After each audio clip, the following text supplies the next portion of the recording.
तो किरचॉफ का दो नियम हमने आपको बताया है। पहला नियम ये है कि किसी संधि पे जितनी करंट आएगी उतनी निकल जाएगी, और ये आवेश के संरक्षण नियम पे आधारित है। और दूसरा ऊर्जा के संरक्षण नियम पे आधारित है।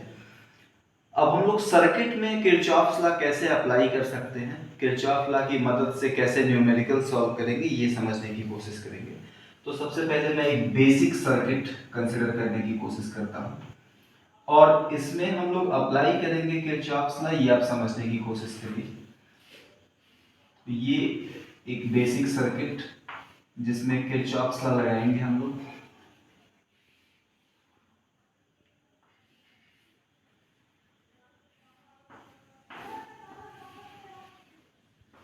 मान लीजिए कि ये एक सर्किट है, और इसमें ये सवाल पूछा जाएगा कि सभी प्रतिरोध में, ये 3 प्रतिरोध है, इसमें कितनी धारा बहेगी। जैसे मान लीजिए ये 2 वोल्ट, इसका पोटेंशियल 1 वोल्ट है, इसका भी पोटेंशियल 1 वोल्ट, ये तीनों प्रतिरोध 1-1 ओम का।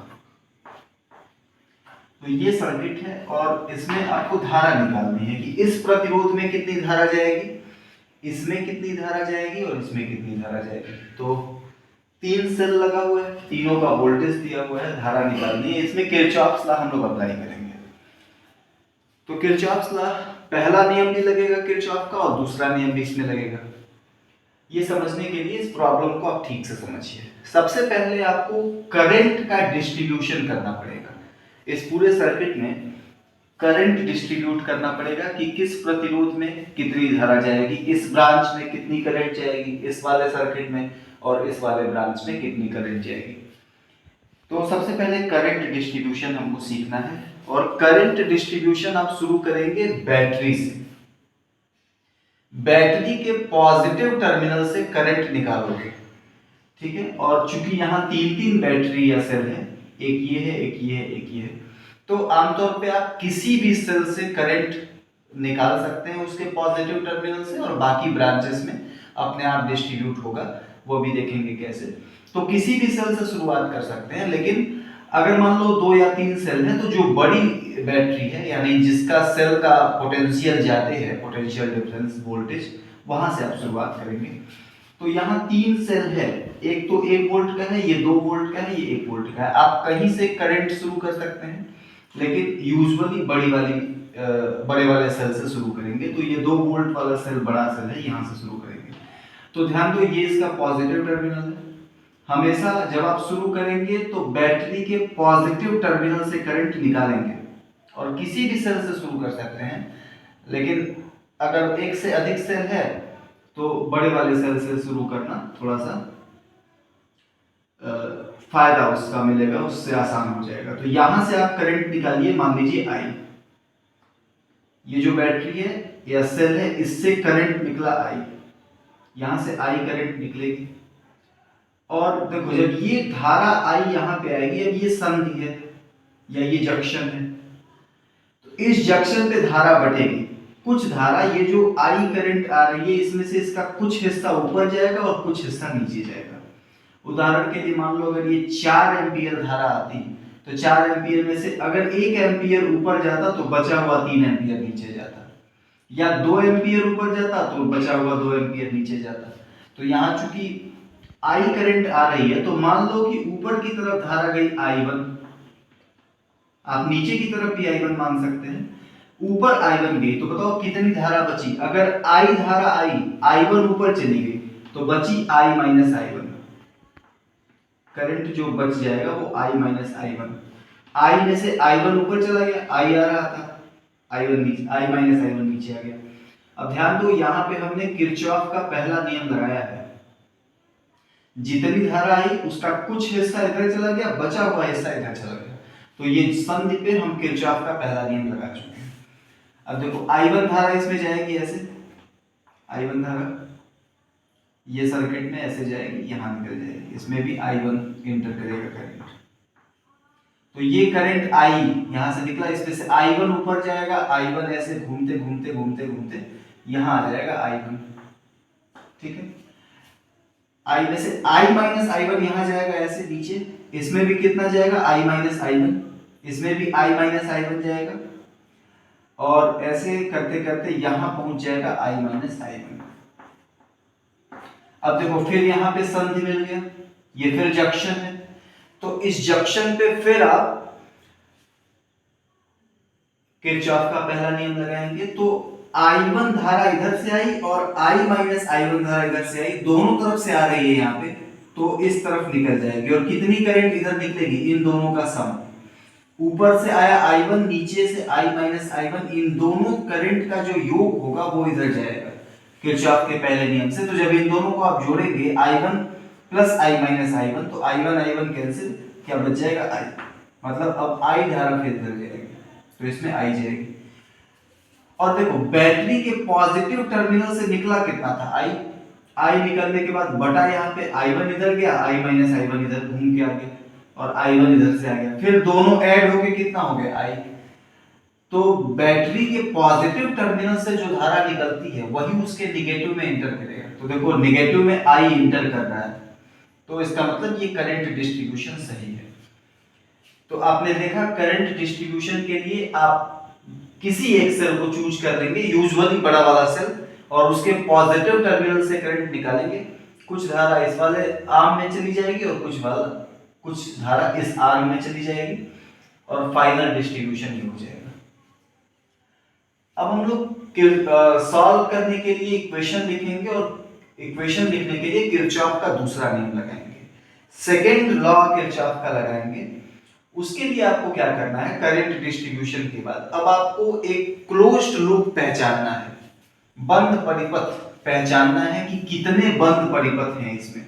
तो आपको साफ साफ दिख सकता है कि इसमें एक ये बंद परिपथ है, क्लोज्ड लूप का मतलब बंद परिपथ, ये देखिए आप यहां से शुरू करिए ऐसे जाएंगे, ये एक बंद परिपथ है, दूसरा बंद परिपथ ये है, ये दूसरा बंद परिपथ है, और अगर तुम ध्यान से देखो तो ये तीसरा बंद परिपथ भी है, तीन बंद परिपथ है। लेकिन पहला और दूसरा मिल करके ही तीसरा बना रहा है, जो तीसरा बंद परिपथ है वो पहले और दूसरे को मिला के बन रहा है, तो उसका कोई यूज नहीं है। तो एक बंद परिपथ ये हो गया और दूसरा बंद परिपथ ये हो गया। तो आपको लूप पहचानना है कि कितने बंद लूप हैं, दो बंद लूप है तो दो इक्वेशन मिल जाएगा आपको। अब इक्वेशन लिखने की कोशिश करते हैं। तो मान लो ये है हमारा पहला लूप, ये हम लोगों का पहला लूप है, ऐसे मैं मान लेता हूं। तो आप किसी भी बिंदु पे से शुरू कर सकते हैं, जैसे मान लीजिए ये पहला लूप है, तो आप या तो यहां से शुरू करिए या तो यहां से शुरू करिए, या तो इस बिंदु से शुरू कर लो, किसी भी पॉइंट से आप शुरू कर सकते हैं और किसी भी दिशा में जा सकते हैं, किसी भी पॉइंट से शुरू करके किसी भी दिशा में जा सकते हैं। करना ये, मान लो यहां से शुरू किए, तो अगर इस दिशा में जा रहा हो तो ऐसे पूरा पाथ चलना है तुमको, पूरा सर्किट कंप्लीट करके फिर यहाँ आना है, या यहां से शुरू करके इधर जा रहे हो तो ये पूरा पाथ पूरा कंप्लीट करके फिर वापस यहाँ आना है। और मैं सिखाऊंगा कैसे आपको इक्वेशन लिखना है। तो मान लीजिए एग्जांपल के लिए यहां से शुरू कर रहे हैं पहले लूप में, यहां से, और इस दिशा में जा रहे हैं, इस दिशा में ऐसे, तो यहां मैं एरो लगा देता हूं पहले लूप पे। इस तरीके से एरो लगाने का मतलब है कि मैं यहां से शुरू करके ऐसे जाऊंगा इस दिशा में ऐसे, ठीक है। तो यहां से आप शुरू करिए, आगे बढ़िए। अभी कुछ आपको मिल नहीं रहा है, ध्यान दीजिए, आपको बैटरी यानी सेल और प्रतिरोध को ध्यान में रखना है कि जब सेल और प्रतिरोध मिलेगा तब आपको कुछ नोटिस करना है। यहां से आप आगे बढ़ेंगे, अभी कुछ नहीं है, ना तो सेल है ना प्रतिरोध है। देखो यहां मिल गया सेल, तो आपको सेल का कौन सा टर्मिनल पहले मिला, नेगेटिव वाला, नेगेटिव वाला टर्मिनल पहले मिला तो माइनस साइन आप लगाएंगे नेगेटिव टर्मिनल, और उसका वोल्टेज लिख दोगे 1, ठीक है। आगे बढ़ जाओ, हो गया काम यहां से।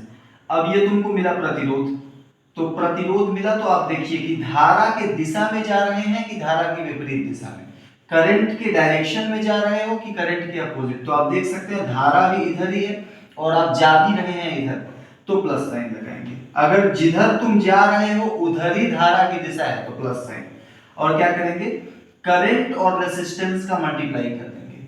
तो धारा कितनी है I1 और रेजिस्टेंस है 1, तो 1 इंटू I1, धारा और प्रतिरोध का गुणा करके लिख देंगे, करंट और रेजिस्टेंस का। आगे बढ़ेंगे, अभी कुछ नहीं है, कोई दिक्कत नहीं। फिर यहाँ पे हमको धारा मिल गई, सॉरी प्रतिरोध मिल गया। अब फिर प्रतिरोध आप देखेंगे यहाँ से आप किस दिशा में जा रहे हैं, जिधर धारा है उधर ही जा रहे हैं, हाँ तो प्लस साइन लगाइए। और फिर इन दोनों का कितनी धारा गई इसमें, आई, और प्रतिरोध कितना है 1, तो 1 × I, प्रतिरोध और धारा का मल्टीप्लाई कर देंगे, फिर आगे बढ़ेंगे। ये आया। अब बैटरी मिल गई, और बैटरी का कौन सा टर्मिनल मिला पहले, फिर निगेटिव टर्मिनल मिल गया। तो निगेटिव टर्मिनल जब पहले मिलेगा तो माइनस साइन लगाएंगे, और बैटरी का वोल्टेज कितना है 2, तो 2 वोल्ट रखेंगे, हो गया काम। फिर आगे बढ़ेंगे, यहाँ तक हम आ गए, हम यहीं से शुरू किए थे, यहाँ तक आना था, = 0। इस तरीके से करके राइट साइड में 0 लिख देना है। ये आपको एक इक्वेशन मिल गया। इसको थोड़ा सिंप्लीफाई कर लेते हैं, तो ये हो जाएगा -1, 1 × I1 हो जाएगा I1। ध्यान दीजिए -1 + 1 कैंसिल नहीं होगा, ये 1 इससे इसके साथ मल्टीप्लाई है, तो I1 × 1 I1 हो जाएगा, ये कैंसिल मत करना भूल से। प्लस 1 × I, तो 1 × I हो जाएगा, -2 = 0। अब आप देखिए हो जाएगा I, ये I है, प्लस I1, I + I1, -1 -2 हो जाएगा -3, और उधर जाके हो जाएगा 3। So this is equation 1। तो पहले बंद रूप में हम लोगों ने इक्वेशन लिख लिया, और पहला इक्वेशन मिल गया। अब दूसरा बंद रूप ये है, आप देख सकते हैं दूसरा बंद रूप ये है, ऐसे, ठीक है। तो इसको मैं दूसरा रूप ले लेता हूं, और आप कहीं से शुरू कर सकते हैं। जैसे इस बार मैं यहां से शुरू कर लेता हूं, इसमें ऐसे इस तरीके से हम लोग चलेंगे, यहां से शुरू करेंगे, ऐसे चलेंगे यहां तक, तो इस दिशा में जाएंगे, तो डायरेक्शन ये हो गया। यहाँ आप ऐसे सेकेंड लूप में ऐसे दिखा दीजिए, मतलब इस दिशा में हम ऐसे जाएंगे, ऐसे। तो चलो यहाँ से शुरू करते हैं दूसरे लूप में। यहां से जब आप आगे बढ़ेंगे ऐसे, तो ध्यान से देखो, यहां से जब आप आगे बढ़ रहे हैं तो बैटरी मिल रही है, और बैटरी का कौन सा टर्मिनल मिल रहा है, पॉजिटिव, तो आप देखेंगे प्लस साइन के साथ। तो बैटरी का पॉजिटिव टर्मिनल मिला, और उसका वोल्टेज है 2, तो 2 वोल्ट प्लस के साथ। नेगेटिव मिलता तो माइनस साइन लगाते। फिर आगे बढ़िए। अब आप देखिए यहां जा रहे हैं, और इसमें आप धारा के विपरीत दिशा में जा रहे हैं। देखो धारा इधर है, तुम इधर जा रहे हो, धारा इधर है, तुम इधर जा रहे हो, तो माइनस साइन लगाना पड़ेगा। अगर धारा की दिशा में जाएंगे तो प्लस साइन, तो माइनस साइन, और प्रतिरोध और धारा का मल्टीप्लाई कर देंगे, तो प्रतिरोध है 1 ओम, धारा है I, मल्टीप्लाई कर दिए। फिर आगे बढ़ेंगे, ऐसे नीचे आएंगे। अब प्रतिरोध और बैटरी कुछ भी नहीं मिल रही है, चलते जाएंगे। फिर क्या मिल गया, फिर मिल गया आपको बैटरी, और बैटरी का पॉजिटिव टर्मिनल पहले मिला है, तो आप लिखेंगे +1, ठीक है। आगे बढ़ जाएंगे। अब प्रतिरोध मिला, और प्रतिरोध, फिर आप धारा की विपरीत दिशा में जा रहे हैं, ध्यान से देखिए। तो धारा इधर है, धारा की दिशा ये दिख रही है आपको, और धारा की विपरीत दिशा में आप जा रहे हैं, तो माइनस साइन के साथ। प्रतिरोध है 1 ओम, प्रतिरोध कितना है 1 ओम, और धारा है I - I1। देखो यहाँ पे धारा है I - I1, आप इधर जा रहे हैं, तो I - I1, ठीक है। और उसके बाद आप यहाँ आ गए, = 0। एक बार फिर से देख लीजिए, आप यहां से शुरू करेंगे, तो बैटरी का पॉजिटिव टर्मिनल पहले मिला, तो लिखेंगे +2। आगे बढ़ेंगे, धारा की विपरीत दिशा में आप जा रहे हैं, तो -1 × I। फिर आगे बढ़ेंगे, +1, फिर धारा की विपरीत दिशा में जा रहे हो, तो -1 × I - I1, यहां तक पहुंच के = 0। इसको थोड़ा सिंप्लीफाई कर लेते हैं, ये हो जाएगा 2 -1 × I, तो -I, 1, और इसका मल्टीप्लाई अगर करेंगे I - I1 का -1 में मल्टीप्लाई करना, तो हो जाएगा -I, 1 और -I, तो ये हो जाएगा -I, फिर -1 का -I1 में मल्टीप्लाई करेंगे, तो हो जाएगा +I1 = 0। 2 - I +1 -I + I1 = 0। तो ये हो जाएगा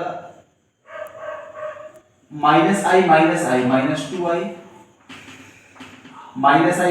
- I plus I1 -2I plus I1, और उसके बाद से हो जाएगा 2 और 1 3 +3 = 0। तो ये हो जाएगा -2I -I 2I हो गया, 1 I1, 1 + 2 3, तो -2I + I1 = -3, ठीक है। तो ये हो गया आपके पास इक्वेशन नंबर 2। अब पहले और दूसरे इक्वेशन को सॉल्व करना है। तो पहला वाला इक्वेशन मैं यही लिख लेता हूं, i plus i1 is equal to 3।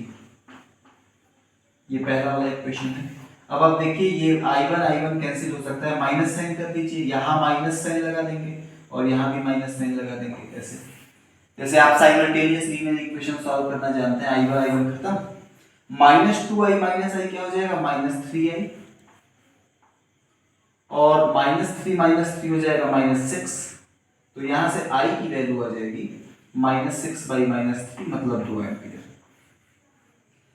i की वैल्यू आ गई और यहां आप रख के i1 निकाल सकते हैं। अगर इस इक्वेशन में आप i की वैल्यू रख दीजिए, i की वैल्यू रखोगे 2 plus i1 is equal to 3, तो यहां से i1 की वैल्यू आ जाएगी 3 minus 2 is equal to 1 ampere. तो ये हो गई i1 की वैल्यू और ये हो गई i की वैल्यू। धारा ही हमको निकालना था, i और i1 दो ही अननोन है यहाँ पे अननोन दो ही। देखो i निकला, i1 इधर गया, बचा हुआ इधर, तो i और i1 आ गया है तो ये भी निकल जाएगा, i माइनस i1। इस तरीके से आप इक्वेशन लिख करके सॉल्व करेंगे किरचॉफ्स लॉ। तो किरचॉफ का दोनों लॉ लगाएंगे इस तरीके से, और थोड़ा सा लास्ट में मैथमेटिकल सॉल्यूशन आपको देना पड़ेगा।